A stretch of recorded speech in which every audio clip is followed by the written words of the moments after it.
Виктор Николаевич, здравствуйте. Как у вас настроение? Боевой.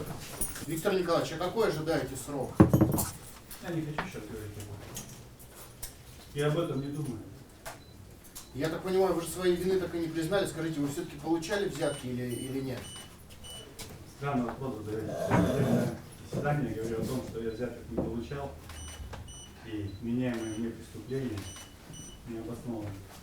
А почему тогда вас задержали? Как так? Вас оговорили? Давайте я сейчас не буду комментировать. А когда?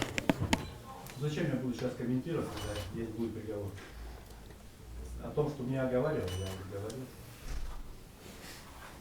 А кто конкретно вас оговорил?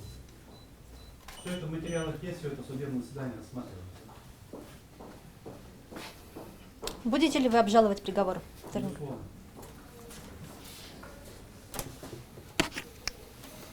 Руководство статьями 307-309 УПК РФ приговорил признать Половникова Виктора Николаевича виновным в совершении преступлений, предусмотренных частью 6 статьи 290, пункта Б, части 4 статьи 174 прим. 1 УК РФ и назначить ему наказание в виде лишения свободы. По части 6 статьи 290 УК РФ сроком на 8 лет со штрафом в размере однократной суммы взятки в размере 14 миллионов рублей с лишением права занимать должности в правоохранительных органах, связанных с осуществлением функций представителя власти, организационно-распорядительных и административно-хозяйственных полномочий сроком на 5 лет с лишением на основании статьи 48 УК РФ специального звания генерал-майор полиции. По пункту Б части 4 статьи 174 прим. 1 УК РФ сроком на 4 года со штрафом в размере 700 тысяч рублей. По совокупности преступлений на основании части 3 статьи 69 УК РФ путем частичного сложения наказания окончательно назначить Половникову Виктору Николаевичу наказание в виде лишения свободы сроком на 9 лет с отбыванием наказания в исправительной колонии строгого режима со штрафом в размере 14 миллионов 500 тысяч рублей с лишением права занимать должности в правоохранительных органах, связанных с осуществлением функций представителя власти,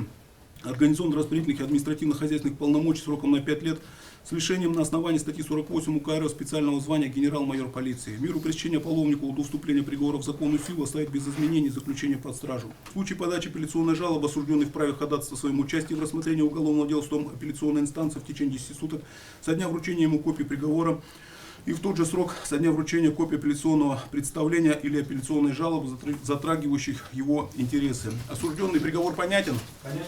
Судебное заседание объявляется закрытым. Виктор Николаевич, вы согласны с приговором? Я сказал, что он будет обжаловать в законном порядке. Все-таки, а можете рассказать, на какие деньги купили дом и ремонт в нем сделали? Сейчас все было сказано в судебном заседании. Хотелось бы от вас это На услышать. апелляцию, непосредственно расписки. Здесь заполните или вниз можно? Лучше вниз, наверное.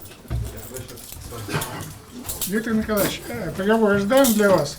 Что? Такой приговор был ожидаем для вас? Ну, я рассчитывал на оправдательный приговор, потому что считаю, что достаточно доказательств моей вины, потому что я преступление не совершал.